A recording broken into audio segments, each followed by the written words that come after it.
Okay, I'm recording. Hello, different video. This is Warframe. And I'm mostly recording this because Duet Night Abyss is coming out. Now, when I first saw Duet Night Abyss, I thought it was I thought it looked kind of cheap, kind of like not too polished, you know. And I think part of it is that I played a lot of Warframe before, so I kind of know like this. I kind of know the systems, and Duet Night Abyss, the bullet jump and the helix jump, it's very similar. There's definitely um, a part of like some inspiration taken. So at first I thought it was just gonna be like a some sort of cheap cash grab, kind of thing where it looked interesting, but it wasn't like Warframe's kind of scale of weird sci-fi stuff that kind of makes it unique. So, um, uh, but yeah, I didn't really think it was gonna be a game that I was gonna be interested in. But then, they did a lot of really good. Uh, they did a lot of really good things. In like the dev streams and the shorts. One of them was taking out the gotcha component, which is a really good a good step in the right direction. I don't like gotcha. I think the general sentiment is that gotcha is kind of predatory. It's not really the you know the Operator, best monetization Orbis method. is sorry. Happy to report that all my good jokes are gone. Okay. But yeah, it was nice to see them, you know, take a risk, kind of, because what you gotcha you know, when you are selling a game to like investors or just trying to make money, gotcha is pretty. It's established, right? Because you already have popular games from before, like Summoner's War, and a bunch of other gotcha games in the past, right? And those have been pretty stable. And then you have games like Genshin Impact, which blew up really, you know, really big. And it's after that, there's a reason why popular things they have a lot of like clones that come after them, and it's because it's a stable investment. But the issue with gotcha is, and I guess this is the same problem for like you know, a lot of different types of games in the same kind of genre, is that once you have something really popular that comes out, and then you see companies try to like capitalize on the same market, it doesn't really go well because a lot of people are already captured by that initial um, boom, right? Because so when Genshin Impact came out, and I think this is partly why Wuthering Waves. This is not a bad thing. It's just like Wuthering Waves. It's not gonna capture the same amount of popularity that Genshin does, just because Genshin came first, right? I mean, you snooze, you lose, right? So, and on top of that, it's also during the COVID time. But a lot of people, when Genshin Impact came out, a lot of people were already invested. They invested a ton of money, a ton of time into it. So when a new thing comes out, they don't want to invalidate their original experience. Oh, this is my dog, by the way. Yeah. um, so yeah, they don't want to invalidate their initial experience with their original game. So, and this is especially true when you talk about games like MMORPGs. There's a reason why most like popular MMORPGs, they're like the old ones from like 10, 12 years ago. It doesn't change, or not. Like people don't change. They don't like to turn away from their old game. And it's that when you have a new MMORPG, they have to play catch up to like 12 years of content that other MMORPGs have, right? And even then, it's not going to feel the same because people are going to play the new game expecting to have the same experiences that they did when they were 12 years younger, and it's just not going to happen that way. It's realistically speaking, people are older now. You're not going to have the same experiences. It's not going to turn out the same way. It's futile effort, right? So when they realize that the game isn't going to give them that same experience, they'll play it, they'll enjoy it, and then they'll just go back to their original game that they're comfortable with. And that's kind of how it is. Which is, I will say though, Wuthering Waves has been kind of an exception for me, just because they've done a lot of really good things that I really like. It's just more enjoyable to play that game than than Genshin Impact right now. Maybe one day I'll come back to Genshin Impact, but it's not something that I'm super looking forward to. It's not something that if you don't want to play, you shouldn't torture yourself to play it, right? No matter how enjoyable it gets, it's up to you, right? I mean, you can force yourself to kind of enjoy it, but if you're forcing yourself, it's kind of like a waste of time. Like, why are you doing that? don't do that. It's not a big deal. You can always come back some other time, and if not, at least you have the memories, right? So, and I guess what I'm going with all this is that whether I think Duet Night Abyss is gonna be good, I will say Warframe's scale is definitely a lot bigger. They have a lot. Warframe is like 12 years old right now. Duet Night Abyss is coming out in a couple hours. They got 12 years to catch up, and I think it's hard to say if they'll have the same popularity as Warframe, or if they're targeting the same demographic. I personally think that they're going a different route. I don't think they're targeting Warframe's audience as much as they are targeting like Wuthering Waves audience or the anime player-based audience. And the thing is, they're also using a lot of Warframe's like inspiration from Warframe. Like one of the characters is Mesa, one of them is Varuna. It's they're using a lot of the likeness, and I think that's cool. I've seen a little bit of gameplay, and I think it's really cool. What I'm mostly looking forward to in DNA is the story, because I hear the story is really, really good. So I'm definitely looking forward to that. And it's not to say that Warframe's story is bad. I just find Warframe's story it's really good, but there's a certain like flaw that makes it unapproachable to a lot of people, and I think it's a problem that's almost in my eyes like it's kind of unfixable, because that has to do with the actual experience itself. It's not to do with this actual story. It's the experience of playing the game. So major spoilers ahead for Warframe. If you guys don't like that, I would say in my honest opinion, before if you never played Warframe before, play until the second dream, and then start looking into like spoilers and stuff, because second dream is where things really a lot of things change in second dream in terms of what the story entails for you. But I would say for Warframe, going back to my original topic and spoilers, of course, the story in Warframe is so intricately tied to the experience itself. And what I mean is, when I was a kid, I think I started in 2017 or something, and for me, Second Dream, I didn't get spoiled, so I was lucky. I was never spoiled on the story, so I was really lucky. So, but for a lot of people that played since 2013, 2014, right? They played like 3 years of, this character on the screen, which is a frame. And frames are basically like robotic bodies that you control, and you can have a ton of frames. So this is just my frame Oberon. I like Oberon a lot. He's one of my favorites. But you have a ton of frames. You have Ash, a bunch of other frames here. I don't have that many frames because I use them as a resource for a different mechanic. We can talk about that later. But these are most of my frames I have. I used to have Titania, but I helmeted her, so she's not here anymore. But maybe one day I'll come back and get her Prime. I do have Mesa Prime. I think I'm looking for one more component to get Mesa Prime. And I do have Valkyr cooking in the background. Okay, yeah, I need the system, so maybe eventually I might try to get a Mesa Prime, or I'll try to.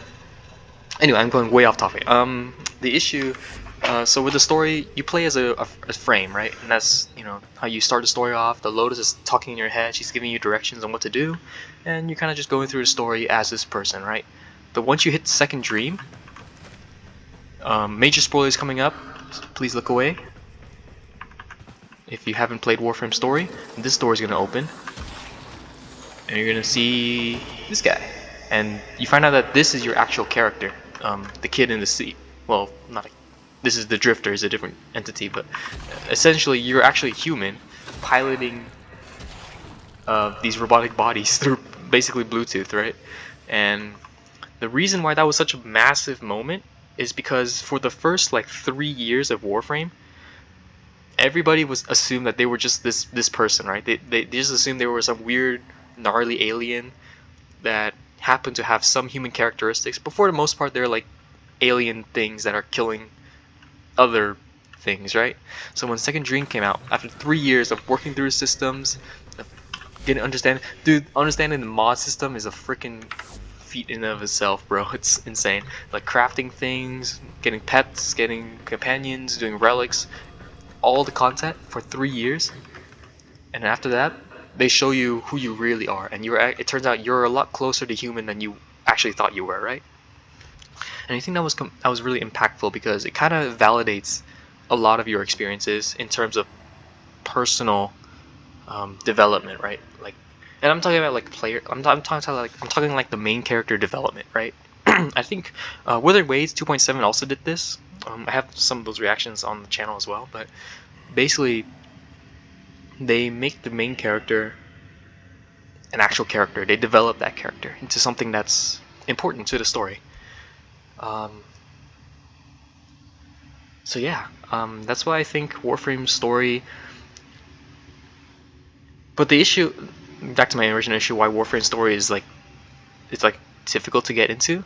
For a lot of new players, when they play this story, those first 3 years of like farming and stuff, there's not actually any story to that. It's mostly just gameplay. Like 3 years of, I mean, and the gameplay is really good too. It's just 3 years of just gameplay though, and not much story. So when new players come in, because they hear that the story's good, and they have like a ton of content to play through before they get to the second dream, which is where the good part of the story is. It's like Honkai Star Rail's levels of like 8 hours of talking with like 20 minutes of absolute cinema, right? It's like you can't really expect people to go through that. And moreover, since we have 3 years to marinate, having the second dream reveal was like a huge moment. I don't think you can replicate that for a new player today, because a new player today, there's like a lot of shortcuts that you can get through. So getting through the star chart is a lot easier than it was, and it's still long, but it's not gonna be as impactful as someone who's marinated in this shit for 3 years, right? Compared to someone who kind of plays through after like, I don't really know how long it takes before you get the second dream. I'm assuming it's not too long. Maybe it's like 7 hours, maybe less. I don't really know, but you know, regardless, it's hard to get that same feeling, and I think that's why it's really hard to. The Warframe story is kind of hard to get into. Just based on that fact alone, where it's like the big part of it is kind of locked behind an extensive grind, and at the same time it's not as impactful as having a 12-year gap, right? It's like in this weird in-between line of like 7 hours is a little too much, but you know, after 12 hours it doesn't have that, you know, it doesn't have as much of an impact as it used to have for people who waited like 3 years, right? So, but I guess it's not a big deal because, you know, there's nothing you can do to recapture that feeling. So at the moment, you know, it's not too bad. I still think it's a really good story, and I still think that if you can stomach it, definitely play the game until second dream. But and the gameplay is definitely one of its strongest suits. I do think this is one of like the best like live service games on the market right now, just due to how free to play friendly it is. I mean, I have a lot of bot currency just because and the thing is, even with like premium currency, they regularly have like discounts, like 75% off discounts. So it's at that point, it's like, I mean, might as well drop a couple dollars to get like a fuck ton of premium currency and there's a lot of things you can do with platinum, and not to mention that platinum is actually tradable. So you can actually go into this channel here, trading, and just like start, talking with other players and like, cracking, like using the prime stuff, which is what I talked about with Mesa before, where I said I could get one more component, which is her systems. See right here, Mesa Prime. So I could get her neuroptics. I have neuroptics. I have chassis here. I need a Mesa Prime systems, and if it had these 4 components, I could sell the set on the market for like an increased price, right? And again, that's how you generate platinum, right? So you can buy this, or you can trade with other players, and it's not hard to trade. It's not hard to trade. It's really easy. A lot of people kind of get scared by like, oh my god, it must be like a huge paywall. It's really not. You just go on the market, and or you could even go on the third-party website, Warframe.market. Literally type up whatever you're looking for, like if you want to buy something or if you want to sell something, and see how much it's selling for online, yeah, and then you can just copy and paste it into the chat here. There's literally a link on the third-party website. You can copy that, paste it into this chat here, and it'll instantly like direct message that player, and you guys can get together, do the trade, and then that's it. For the most part, you don't really need to go beyond that. There's no obligation for you to make friends with anyone. It's mostly just like a business sort of thing, where it's like, hey, I want something, you want something, I got something you need, you got something I need. We'll just trade it out, and then we both go on our day, right? So it's not something super hard to think about, not something you have to really get too nervous about. But if you want to find those friends, there's definitely ways you can do that. There's a clan system, which is really cool. I am clan right here. My clan is dead, and I never joined a new clan, so I guess I'm just kind of the only one here. So yeah, that's me. But there's definitely more active clans, and if you want to find like those communities, you can definitely just like type up in this chat here. There's a region chat. There's like questions, recruiting. Oh, recruiting. Definitely use this one to find like clans or like other people if you to go on like missions and things like that. Yeah, and that's how you make friends. But for the most part, I'm a little weird because I like to play multiplayer games, like massively like MMOs. I like to play them solo, just because I like the feeling of playing in a big kind of universe with a lot of other players. But I don't necessarily like to play with people I don't really know, like in person. So it's fine. We all have our different ways of playing. It's not that bad. Now I want to compare Warframe story with how I think DNA is gonna do it. And from what I hear, DNA has a very solid story, like similar to Belobog and HSR. It's like a class system, but you play 2 different stories, and playing both stories will get you like the full experience of the entire world. And it's very dark, very gritty, I hear. So one thing I really like about DNA is because they removed the gacha, they have the opportunity to make a really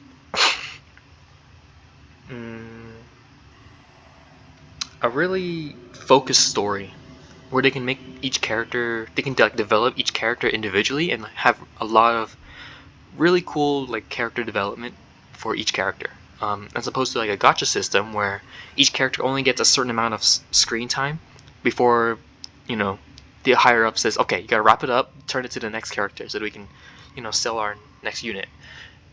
I think Warframes 2.7 was like a weird miracle, like a minor miracle in how they did it, and even then it's like each character didn't really get as much screen time as like a fully fleshed out developed like JRPG would have gotten. And it's just solely due to the nature of it being a gacha game. It's hard to do that,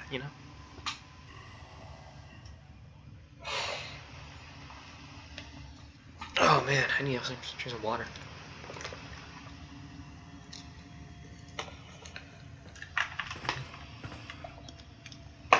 Okay. So yeah, I do think DNA's story may be a little bit more inviting to some people compared to Warframe's story, just because it's more upfront. It's more upfront. It's not it doesn't ask you to play like 7 hours of just the gameplay to get to the good story, right? So I think that's a good thing. Would I want Warframe's story to change? This is where I say it's kind of unfixable, because I definitely, even with just 7 hours before the second dream, I still think there's a payoff to that, and I think that payoff is something you can't really recapture in any sort of game. Like, imagine playing 7 hours of a video game just to get to a character creator screen. It's like, what the fuck? It's such a mind-blowing moment, like a mind-blowing moment that I don't think any other game could replicate as well as Warframe does right now. So I would, that's why I say, even though it's like a flaw, it's not a flaw that Warframe needs to fix, and I think it's something that makes the game itself special, even if it's not super new player friendly. And it doesn't really have to be, considering how strong the community is. It's the community's Warframe. If you get into Warframe, the community is like one of the strongest parts about it, just because of how nice they are. I also think it's kind of, it kind of leads to some issues of like toxic positivity, where it doesn't matter what anyone says. If it's like a bad thing, then it's like gets drowned out. If it's a good thing, then people like layer on top of it, and it kind of gets hard to figure out what's you know what's accurate and what's just a lot of glazing kind of. So and to be honest, the toxic positivity in Warframe is not really that big of an issue, considering it's mostly a PvE game. You mostly play it to like have that power fantasy, right? Of building your characters and doing weird, wacky shit. Like for me, I don't play optimally at all. Warframe's optimally Warframe. I think you you have like a damage buff, like a roar. I put Eclipse the rest of rage on him, just because I thought it would be funny. And I put silence on his other config, and then the last one I put evade. I'm like, what the, there's definitely a theme I'm going for here, and it's not optimal at all. It's like the worst sort of optimized, but it's fun. It's fun, and I think that's the important thing, right? So I think when people talk about like toxic positivity, it's not like, it's not like I'm gonna complain that, oh, I can't really, I had to kill my strength stat, and I can't, I need to put like precision intensify, I need all sort of shit just to make this build work. It's not like I'm complaining too much about that, because at the end of the day, that's kind of the experience of build crafting. You're working around your limitations to get to a semblance of what you're trying to, of what your kind of power fantasy is, right? So my power fantasy is that he's the healer, but he's also kind of like in the background, invisible. Because if you lose your healer, the whole team kind of falls apart, right? So you need your healer to survive, and the best way to survive in Warframe is not to be seen, right? Or to like turn off the enemies, like turning off the silence. Silence is such a good ability. It just turns off a ton of shit. I'm kind of using it as a crutch right now, because it's so good. Just so many things get turned off by silence. Evade, if they don't see you, they can't shoot you. If they don't shoot you, then you don't die. And the thing is, he's already got like his passive, which makes him kind of immortal in the first place. So just having that extra defensive utility is just, you never die. You just, if you die, something's fucked up. So it's like an Xmas is out there or whatever, right? So, yeah. So that's how I think. I really hope DNA. DNA for me, I'm definitely gonna play it day one in a couple hours. And I am gonna post videos on it. I'm not gonna post too many videos of Warframe, just because Warframe is already established. It's 12 years old. People who've been playing Warframe, they're in the market already. So there's nothing of value I could really add to the experience. If you want to get into Warframe, definitely check out some other people. Or if you want me to show you like Warframe stuff, I'm not like super knowledgeable about it for the most part. I just watch videos online and to get like good builds, but beyond that, I'm not really that knowledgeable. I don't really know like the math behind it, so a lot of times I just put on the mods that people say are good, and I get results, and I'm okay with that. So yeah, that's why I'm probably not gonna put too many videos of Warframe on it. But I am gonna do videos on Duet Night Abyss, because I'm mostly interested in the story, and I do think Duet Night Abyss's story, it has a potential to be something really interesting, really good,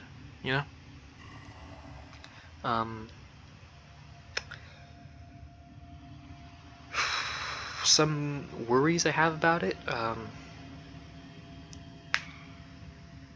I'm worried. So there are some things I don't like about Warframe. One thing is the and they're kind of minor, but they're not really that minor. And it's these two tabs up here. One of them is Duviri Paradox, which you'll get eventually. It's kind of spoilers, but it's basically, and then the other one is basically like its own content island. So this is like the main star chart. This is where everyone starts. Well, actually, you start off in your origin system here, original one. But then eventually you get the option to open up the steel path, which gives you a lot more drops, but things are harder. And then you get something called Railjack, which is really bare bones. I do not like how they did Railjack. Like, it's just each node here is like super. It's a decent amount of length, but each node, it's like nobody's playing Railjack. So, and I think the issue is that there's so many content islands that doesn't really connect to each other. So let me try to explain in a way that kind of makes sense. So when DE releases an update, they have like, for example, they release Cetus, right? In Cetus here, this is an open world hub, by the way. This is the open world. This is like the the player hub where you can get together with other people and like take bounties and like do objectives to go into the open world, right? Like do objectives in the open world to raise your ranking in Cetus. Now the way it works is that in Cetus you have a vendor, and the way to get better loot is by leveling up that vendor, right? So, God, I need water. Give me 1 second, guys.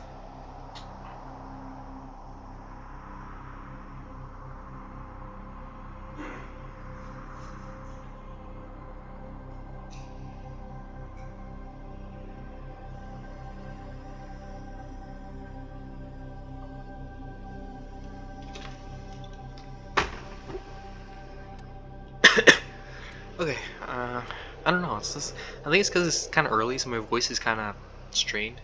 But hopefully it doesn't sound too bad. But anyway, so you have a vendor, and you level up your vendor to get better loot. The issue is that this vendor doesn't connect to the stuff you were doing previously. So all the stuff you were doing previously, like some of it kind of carries over, like some baseline resources, like rubido, like alloy plate, things like that. But there's gonna be some resources that literally nobody has on the day of, right? So Cetus has its own like resource specific like requirements, and you only get those resources in the plains of Eidolon. So in order to level up Cetus, you have to do a whole like different system that's different from what you were doing before. So it's almost like all your efforts before don't matter anymore, because now you have to get into Cetus and do the new content in order to level up Cetus, and now your rate of progression is entirely dependent on how much you play Cetus itself, and Cetus itself doesn't cross over into the stuff you were doing before. So it's a lot of content islands and nothing really crosses over, and I think that's why when you have a system like that, you're inevitably gonna have content that players like more than others, and people just don't like Railjack. So whenever I try to queue up for like a Railjack mission, nobody's playing. I'm playing just by myself, and it's fine. I can still clear content because I have the crewmates, and I can do stuff like, and I can level up my ship and still take on content that way. But man, it just sucks because nobody's playing with you. It's like it loses that MMO feeling in an MMORPG, right?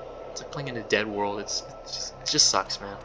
And on top of that, because nobody's playing Railjack, DE doesn't have an incentive to add more stuff to Railjack, so it just kind of stagnates, and it's just really sad. I wish they had because they had the original concept of missions in Railjack would kind of cross over into like the open area world, like Cetus, like like mostly Cetus and Fortuna, but I think Railjack was way too buggy initially that people hated it, so they scrapped that idea, and now Railjack is just kind of its own thing. Except for like story missions where you bring where you bring the Railjack with you into the story, but that's different. So yeah, I in terms of Duet Night Abyss, I really hope that they add something like Railjack where you have like a ship, and this could be like a pirate ship or something, something fantasy-esque, where you have like a pirate ship and you can have like crewmates, or you can have like other players join your ship, and you get, because generally Railjack is one of my favorite modes. I've been playing a little bit, and I haven't cleared everything yet, but it's just fun to play Railjack, and I hope Duet Night Abyss, if they do decide to do Railjack, that they do it service, they do it justice, right? And it is not just, you know, specific to Railjack. I think if they do add more content layers, that things kind of build upon each other, like they kind of cross over each other, and um, things you do in one part of the game will help your progression overall. It's not like you're only doing this one thing just to clear out this content hole, and then the other stuff is like gets ignored, right? So I hope that, you know, every activity kind of has a place, um, which is kind of hard. I mean, it's just more work, right? Because it's a lot easier to just have like an extra bubble and say, hey, go in here, do the stuff in this bubble to get the experience, right?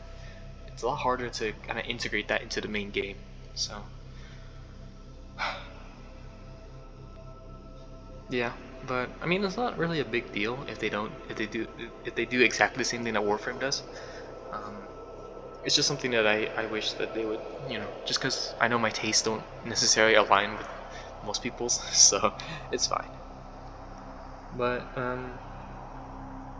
in terms of monetization, now the way Warframe does it is they have like Prime packs. Every time there's a new frame, they kind of sell them on the market for like a Noco bundle. Like you could buy it for $30 or here. You know, it's actually, I don't even look at these. But yeah, this is a Prime Access bundle with Caliban, and you could pay like a lot of money for this. But none of this is like locked behind a paywall, except for like maybe some skins that are like community made that you need to pay money for.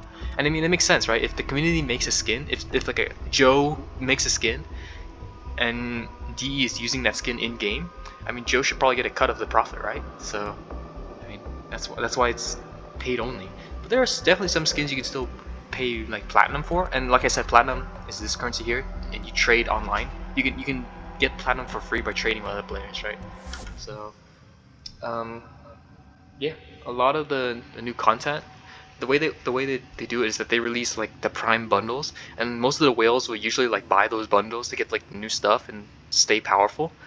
And for the rest of us, we kind of just like farm the new relics that drop, or like, you know, try to get more relics, to crack open more relics so we can get the new Prime stuff, and then either sell them or craft those primes themselves. And then for another tier below, some people just don't want to do all that, so they just go on the market and like try to farm platinum, and then use that platinum to buy the new stuff. And you know, either way, everyone kind of gets what they want. Um, with Duet Night Abyss, they don't have that luxury.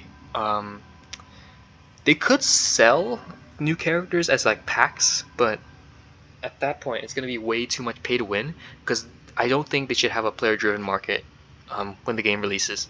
And it might be controversial, but I honestly don't think they should have a player-driven market right now, because the game is coming. It's not even out right now, so nobody really knows what anything's worth yet. They don't know if like this resource is valuable or this resource is rare or whatever. So everyone's just kind of going in at the same time. And if you have a market in there, there's always that potential to scam people, right? You're gonna have people who like no life the game, like play 24/7, like just absolute shut-ins, who will grind the game for days and weeks and months. And then you're gonna have new players who come in who kind of wonder, oh, how do I get this? And then they're gonna ask somebody, and that somebody just happens to be someone who has, you know, who takes advantage of the market and sells it to them for a way overpriced amount, right? And I think yes, you should be rewarded for putting in more time in the game, but you shouldn't be rewarded at the expense of someone else, right? It's not right. So I think that's why I think they shouldn't have a player-driven market right away. And maybe eventually later on down the line, when people start, you know, they have clear frames of reference for what everything kind of costs, then you can start like gently implementing a player-driven market to like trade. I think it's letters or something, like character letters and weapon. I don't know, weapon blueprints, I guess. So and then that way people kind of are operating on a more fair basis. And the thing is, it doesn't really hurt the people who grind a lot either, because those people still have an advantage. They have a lot more stuff. They have a lot more stuff they can sell, and they have a lot more capital to play with, compared to people who are brand new, right? But at the very least, everyone plays on the same on the same even playing ground, right? There's rules you can, and there's like community rules, right? And you can follow those rules. So that's why I think it's hard to implement. And circling back to my original topic about like player packs, that's why I think it's kind of hard to implement like those character packs, because you're just gonna have people who buy them outright, and then people who can't buy them are just gonna complain like, okay, this is basically just like paying to get over, like like paying for power basically at this point, because you don't have to wait for anything, you don't have to grind or anything, you just buy it and you have it. And to some it might be fine, it's like, whatever, who cares, right? I think for most people it's going to be an issue of like, oh, who cares? Yeah, you wail for the character, you can get the character, right? But some people are going to find that a little bit off-nerving, and it also depends on how hard the grind is as well, right? So if you can buy the character outright, but at the same time other people can farm it and still get the same character within a reasonable time frame, that's fine, that's whatever, right? Definitely, that's fine. You're just paying to pass the grind. But at the end of the day, we're both, theoretically speaking, we can both hit the same power potential within a reasonable amount of time. Now the issue becomes if you can buy the character. The issue becomes if you buy the character, you get the character right away, versus you have to grind like months and months and months ahead of time to get the character. Then it becomes an issue. It's like, okay, you're basically the cost to grind, the cost benefit of grinding versus paying becomes way too big, right? The cost benefit ratio, I'm not sure how to explain it. Like it's way too costly to grind the character as compared to just working a 9 to 5 and just paying for the character that way, right? So I really hope they don't make it too grindy. One of the worst farms in Warframe that I think is terrible right now is Equinox. And this is Equinox before Duviri, right? Titanium. Would you look at you? So basically, I don't want to explain too much, but basically Equinox is basically 2 frames in 1, so you need to farm double the amount of like blueprints to actually get the whole character, and it's like, oh my god, it's so shit. And I really hope they don't do the same thing with Duet Night Abyss, where you have to farm endlessly to get just for a chance. I think the major point that I'm kind of worried about is that they add too much RNG into their farms. With Warframe, there's a level of RNG to it, but there's also a level of, how should I say this? One thing I really don't like about Warframe is that to get the blueprints for the cerebrum, the chassis, and the systems, it's all RNG, right? So you could theoretically farm like 300 times and only get chassis and the neuroptics, but never see a systems, right? And it just sucks when that happens, right? So I really hope they take it easy on and Warframe, they kind of mitigate the grind because they add like different ways to get the same things. Like for example, the Equinox thing that I told you about. Yeah, this is pre-Duviri where you could farm this, and people did farm this for a lot to get like the whole Equinox. But after Duviri came out, you can literally just go in here, play in the circuit. Not this one. I think it's the regular one. Yeah, see, so you can play the circuit and just get one of these characters, and you don't have to farm you don't have to go into the star chart to farm them. So this is really really quality of life assurance right here, that you can still get the character you want without having to go through like RNG stuff. But I'm worried that Duet Night Abyss is gonna fall in that trap where they're gonna force you to play a lot of RNG and like roll slot machines to just get for a chance to get what you want. I really hope they don't do that. It'd just be nice to have content to play without feeling like your time is being wasted, and just feel like everything you do is you're building up your account, right? So, but even if they do add the RNG factor, it's not like a deal breaker for me, because I play gacha games, bro. What do you mean I don't like to gamble? I definitely love to gamble. No, I'm just kidding. But yeah. It's not really a deal breaker for me, but it's just something that I hope they don't do too much, because Lord knows there's already too many RNG factors in this game in this day and age, and having one game to kind of get rid of gacha elements and then implement it would just be nice to have them get rid of the gacha without having that that red tape of, oh, we're gonna get rid of gacha, but we're gonna add some systems to kind of make it like a gambling simulator anyway. And I was like, okay, bruh, you know. So, but again, it's not a big deal. You know, I can live without it. For the most part, I'm mostly looking forward to the story and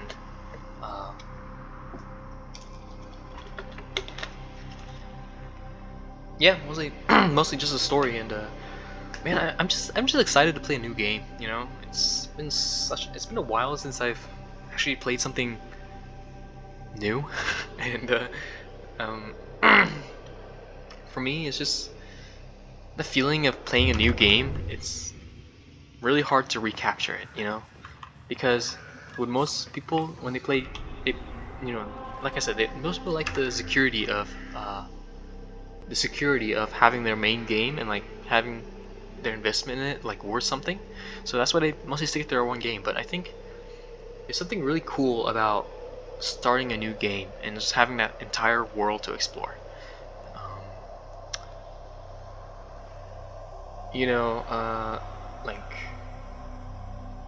Cyberpunk. When you know, even though Cyberpunk was kind of old by the time I started it already, man, it's such a good game. I don't play it too much nowadays because I feel like I've done most of the stuff, like the side objectives, and right now I'm just trying to get through the story, and I'm trying to get that on camera as well. But you know, this sometimes it doesn't work out. That's okay, you know. You don't Not everything has to work out too well. So. Dude, why is my I don't understand. Vesper relay. I have to fix this. I don't know. This Venus. Anyway, I'm getting sidetracked. I get so distracted so easily. But yeah, you know, having that new game to explore is definitely going to be something that I'm gonna enjoy a lot. And another game that well, I think I hope that the environments are like varied enough. That like there's enough green and there's also like snow places and there's like a desert place and like, you know, I hope it's not just like the same kind of tile sets over and over. Now that being said, if they have to maintain the same like tile sets to make the story make sense, yeah, I get it. You know, you know, don't sacrifice like variety. Don't like try to input variety at the expense of like story, um, at the expense of a focused story, at the expense of like a very central theme to the story. You know, if there's a theme you want to go for, and this is why this is where I kind of have a lot of faith in like hero games and Kuro games, is that they I don't they know what their player base wants. They shown time and time again. And if you guys didn't know, hero games, that the ones behind DNA, they worked with Kuro games in the past. They basically like they almost, I'm pretty sure they did work on PGR. Like I think they did most of like PGR. And then when they sold their stock to Tencent, that's why Tencent owns Kuro Games now, because they sold their majority stock of Kuro Games to Tencent, and now Hero Games is making their own game, and and that's why it has like the same vibe of like Wuthering Waves, same vibe as like PGR. It was like this apocalyptic world, right? And you know, it's not a bad thing. I think it's really cool actually, because these devs, they kind of shown to us that they know what we want and they know how to implement it into the game, and they're really hardworking. And the thing I find issue though is that I really hope that they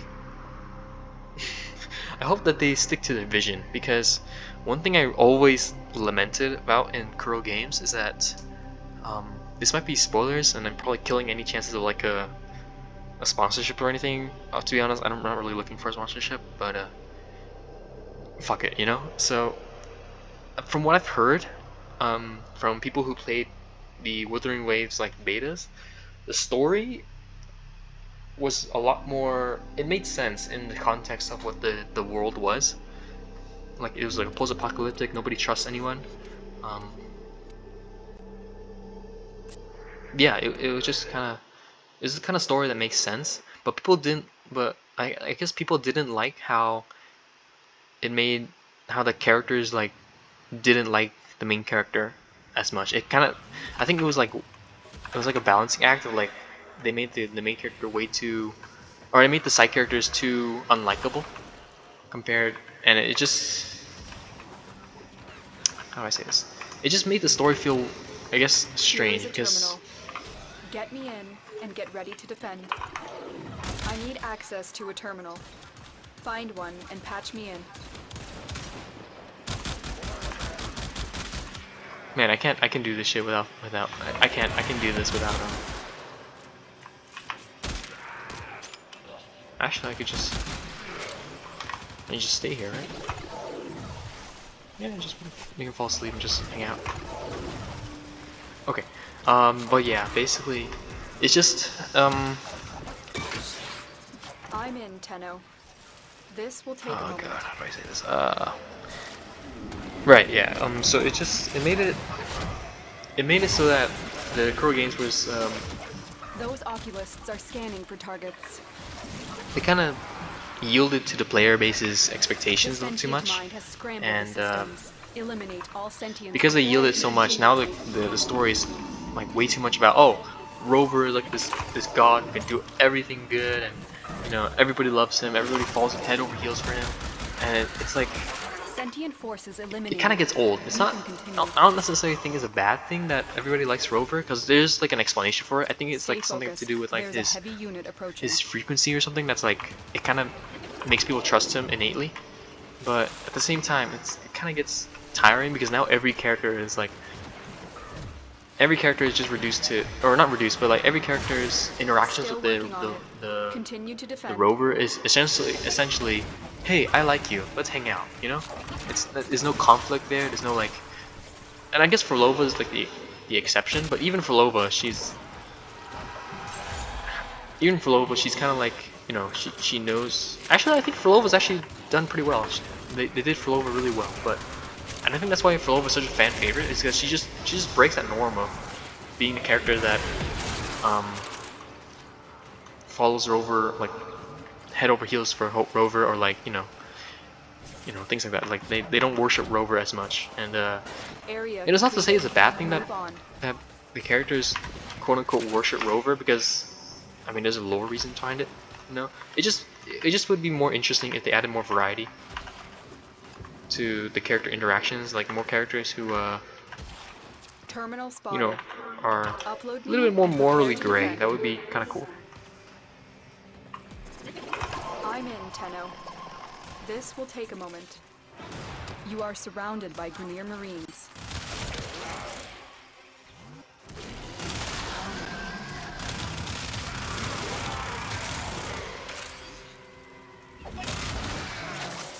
But yeah, so I think Duet Night Abyss.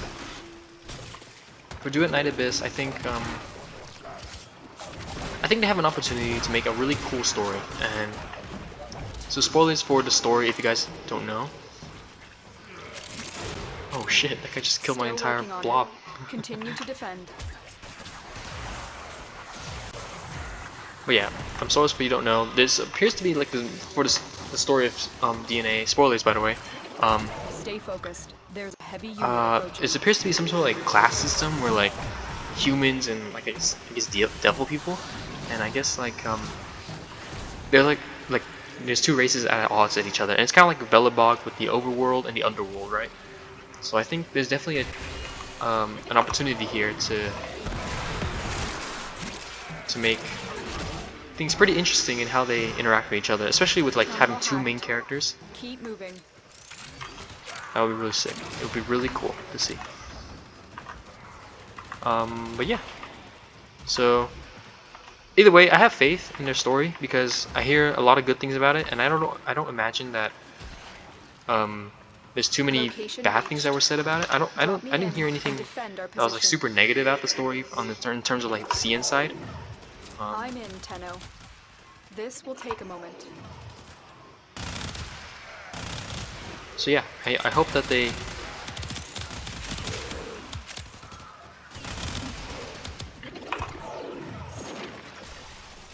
I hope that they keep this story, you know, they keep a well-written story, and that would be nice. And you know, just like that. So that'll be cool. Yeah, I'm not too worried. I have faith in them because Hero. I just hope that they don't like kind of. I hope they don't they don't yield to our demands too much because there's something to be said when you're making a video game. And I think people kind of lost this kind of perception about it because there's a lot of, you know, games with like shitty, I guess, oversight and like people who don't really know what the players want. So that's why, you know, people don't trust the dev, I guess, vision quite as much. But I think with Hero Games, they've definitely proven that they know what we want, and they're kind of, you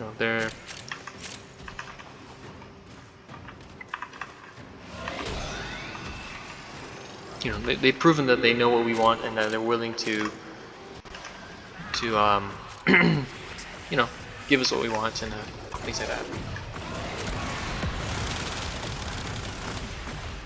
Is he immune to sleep? I think he is, yeah. That sucks.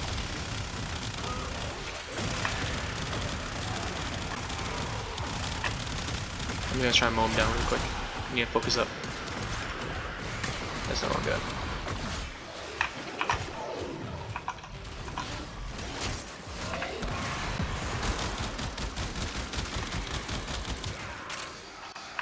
Nice, okay. Good shit. So yeah, I think Hero Games, they definitely have a vision in terms of what the story they're trying to tell, and I hope they don't like they don't change the story too much to satisfy satisfy some irritations of the player base. You know, I would say if your story is like a 9 out of 10 already, stay focused. Don't change it. There's a heavy unit You know, approaching. hell, if it's an 8 out of 10, don't change it because there are more important things. If your story is an 8 out of 10 and something else is like a 6 out of 10, do not change it because there are way more important things that you need to be focused on than the story at that point, right?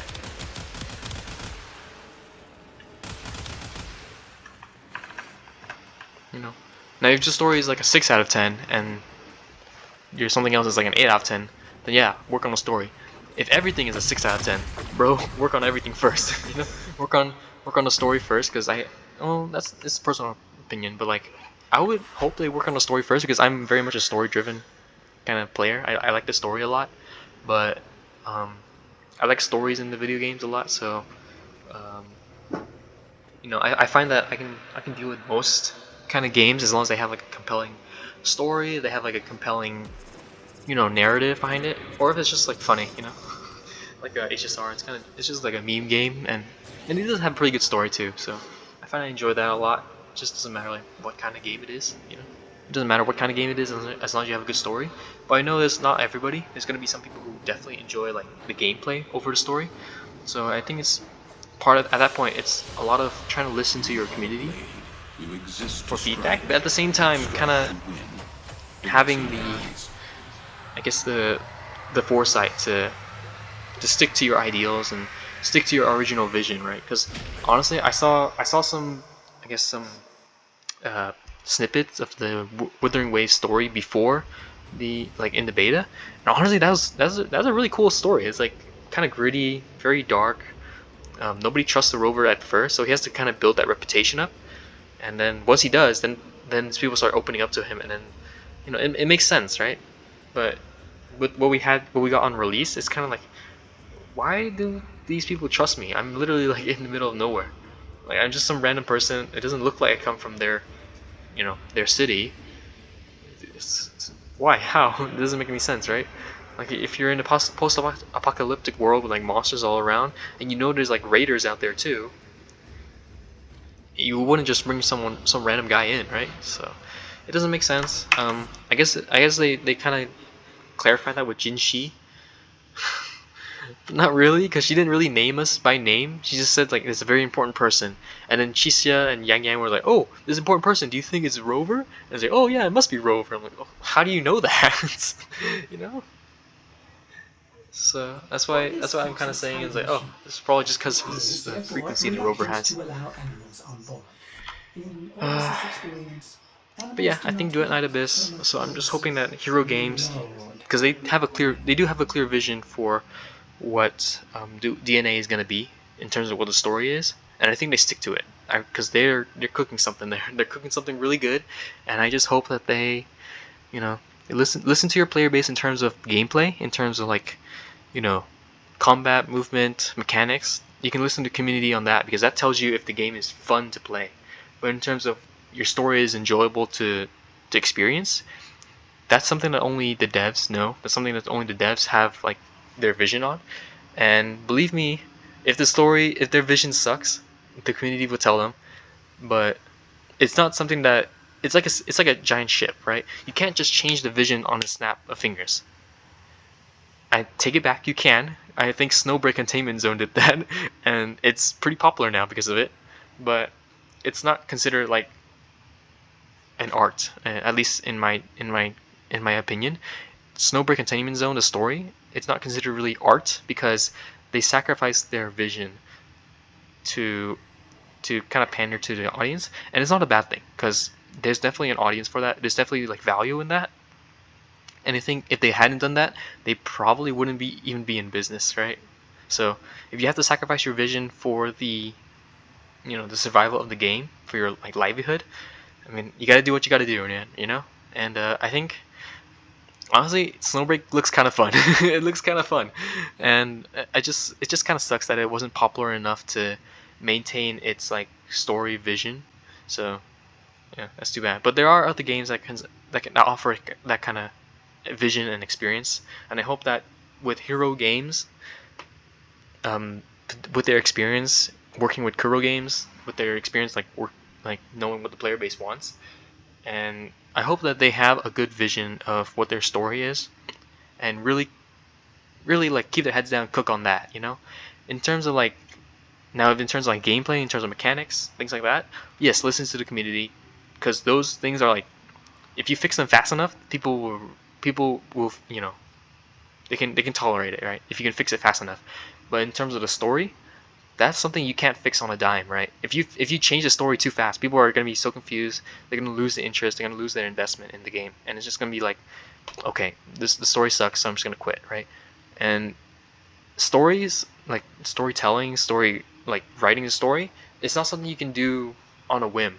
You gotta really like delve into it, like think really hardly. It takes a long time to cook a good story, right? It's easy to like do mechanical changes, like um, change some numbers, change like add new mechanics. It's hard to really think deep and make a compelling story that people will want to experience, right? And I think this is also I think it not being gacha anymore, it does benefit them in that way, because in comparison to like Wuthering Waves, their story is the Arena Season story is pretty much over, and we're gonna go into 3.0, and I can't help but have this feeling like, okay, we just had the entire 2.0 cast, and now we're gonna do the same thing all over again in 3.0. It's like new characters, and we literally just had a segment in 2.7 where Rover was afraid he's gonna forget like all the friends he made, and then at the end of that quest, we're gonna forget all about the friends we made and go into 3.0 and make new friends. It's like, okay, it's like, and that's not the fault of Kuro Games writing. That's the fault of it being a gacha game. That's an inherent flaw of gacha games where you have to let go of old characters to release the new stuff that's popular, so that you can keep the money wheel turning, right? So that's why I definitely think Duet Night Abyss has a potential to be something really cool here. They don't have to go through all those hoops. They don't have to like forego their old characters. They can build on their old like they can build on their core cast and like make more development. And the thing is they can even release like upgraded versions, like so like how HSR does it, where like upgraded versions of existing characters. So like March, the Hunt March, Evernight March, there's like Don Hung, the Don Hung permanent something, It's like different versions of themselves. DNA could even do the same thing, right? They could, um, and it's not doesn't have to be like something like a whole new frame. It could be like, and it could be a whole new frame. Like for example, like how we have Oberon Prime. Like see Oberon Prime. Oberon Prime is a different frame than Oberon, but exactly the same. Like it's like in the game is a different frame, right? You can play Oberon or you can play Oberon Prime, but Oberon, both Oberons kind of play the exact same way. They have the same abilities. Oberon Prime just has a couple higher stats, right? So in terms of what DNA could do, they could do like a Lin Prime or like a Lin upgraded version, or they can add more systems onto the original Lin to make her to like reflect the changes that she goes through in the story, if she does go through changes in the story, right? So that's where I think Duet Night Abyss has a better potential than a gacha game to kind of iterate on the story. And I think that's why Duet Night Abyss, the focus is mostly going to be on the story, because with the changes they make to like everything is farmable, everything is free, the main focus is going to be on like story and gameplay, right? Story to kind of get that experience across, and it's easier for them to do that now that it's not a gacha, and now that they have like, you know, they have a good setting for it already. They got all the baseline work that it looks pretty solid to me. So now all they gotta do is just kind of get that delivery across, and if they can deliver, like have good storytelling, it's not like static models, it's like an interesting dialogue, things that are like keeping your attention.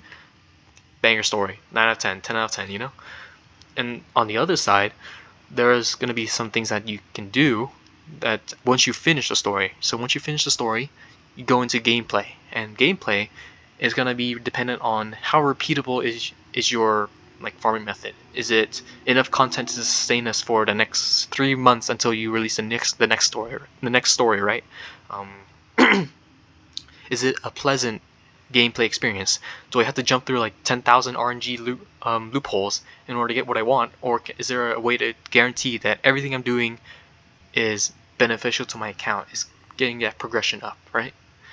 Is the activity itself fun, or do I have to force myself to play it every day, every time I log in, right? So, you know, but I have faith. I have faith it's gonna be a good game, and I don't know how much experience they'll take from Warframe. I'm hoping that they don't take too much, because you know, if I'm just playing anime Warframe, you know, Warframe itself already has like a ton of systems in it. Actually, there's some value in it being anime. There's some value in Duet Night Abyss being an anime Warframe, just because, you know, I like anime characters. Ooh, one thing I really like, I'm really looking forward to, is the character, like, oh man, what's it called? It's like the team. Like there's like a gadget you can use that you can call in like 2 other teammates, and you can play like that way. So I'm really looking forward to that, because even though, you know, it's nice to play in a group, but at the same time it's like it's cool to have that, you know, that original JRPG feeling of having that main cast of characters that kind of follow you around, and like a Xenoblade Chronicles kind of type feel, you know.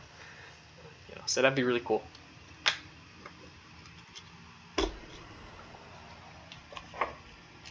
Oh yeah, one more thing. The extent of mod build of like build crafting. So I really hope that their their Demon Wedge system, like their mod system, is like as good as Warframe's. Because for example, I put Toxic Flight on here. I know it's not optimal for most people. Prime Surefooted, or no, actually no, not Prime Surefooted. For me, maybe, because I don't have Hallowed Ground, and Hallowed Ground makes you immune to status effects, and because of that, it means that if you get like hit by like a stagger effect, if you're standing on hollow ground, you don't actually, you know, stagger from that hit, right? But since I'm not running hollow ground, Prime Surefooted would probably be better here. But the thing is, I like to go fast. I love speed, and parkour velocity. That 24% parkour velocity, it just feels so nice. Just parkour velocity is basically when I do the bullet jump, like the helix jump here. So normally, let me swap to a different character. So this character, he's got nothing on. I don't really use him that much, so he's got nothing. So Ash here, you can watch his. See? That's the bullet jump, right? That's the bullet jump. It only goes up to here, right? So let me start off here, and just bullet jump. See, it goes right around here on the edge of this red and maroon border. Now if I switch back to Oberon, and keep in mind I have this crystal here which also increases my parkour velocity by an extra 22%, Ready for plus 24% from this mod here. See? A lot faster.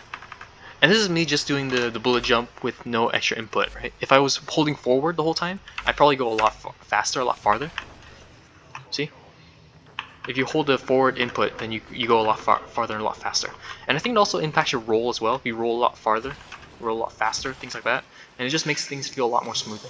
So I really hope that the Demon Wedge system, they let you customize it to that extent as well. Because from what I saw, the helix jump, it kind of looks slow compared to Warframe. It looks a lot slower. I hope it's not as slow as that, and I hope there's ways to like increase the speed. Yeah, I just hope there's a lot more customization in the Demon Wedge system so that I can build my character however I want. But yeah, that's kind of most of my stuff. If there's something else I have issue with, I'll probably bring it up in the recording itself when I'm playing Duet Night Abyss. Man, I'm just excited, man. Duet Night Abyss was not on my radar until like last night when I was downloading it.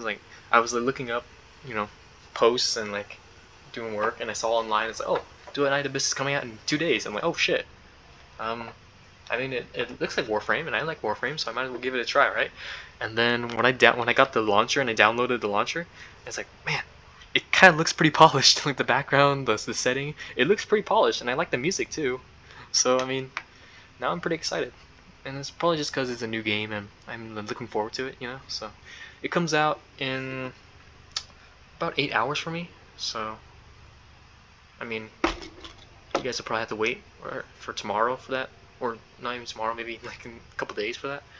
But I'll be there. It'll be fun. So I think I'm gonna leave it here. I'm trying to figure out if there's anything else I want to say. But yeah, I'm looking forward to it.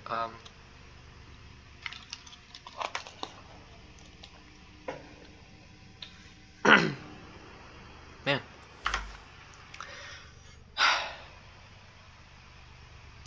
In terms of skins for monetization, I saw that they have like a $1 Christmas skin, and I guess it makes sense, right? If you're gonna if you have to monetize it somehow, skins is probably the way to do it.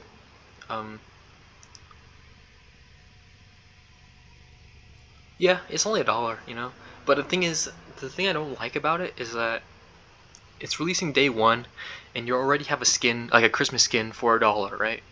It's that psychological effect of like, okay, it's only $1. I can just pay $1, and then that's it. I don't have to pay anything else, right?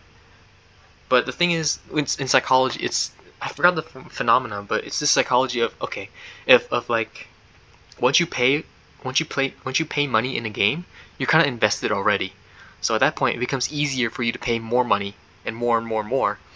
So $1 today for that Christmas skin. Tomorrow it might be like $5 for a different type of skin.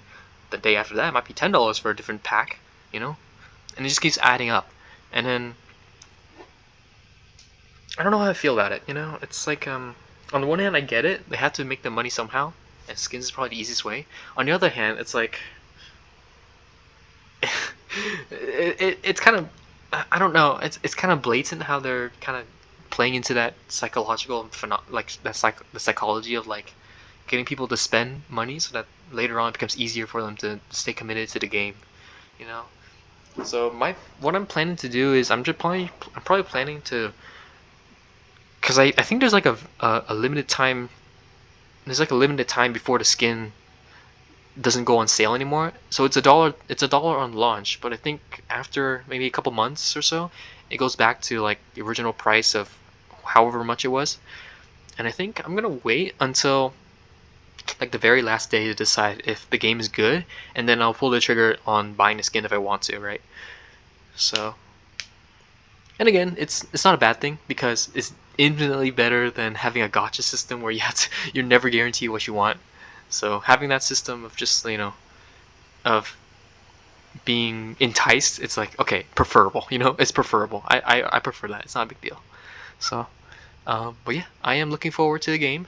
um, I don't exactly know how the main characters work. I think there's two of them. I just don't know if you have to choose one to be male, one to be female, or if you can choose both of them to be male, both of them to be female, or if they ever interact in some meaningful way, right? Because if they do interact, that would be freaking sick. But I might play the human side first. I might play a male human and then female um, demon. I'm not sure. Yeah, I guess that might work out. But yeah. Anyway, we'll get into the game. We'll see how it is. I'm looking forward to it, and I hope you guys are too. Um, Man,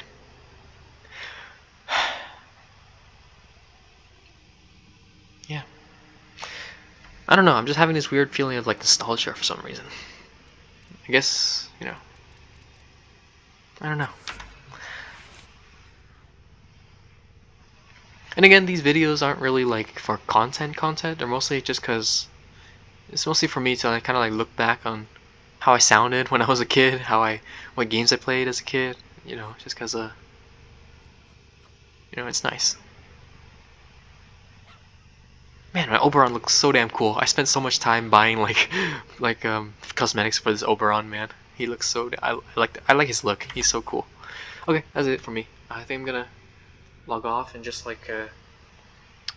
just wait until DNA comes out. I guess I'll see you guys. I guess I'll what the hell did I just say? I guess I'll see you guys then, okay? Have a good one. Bye-bye.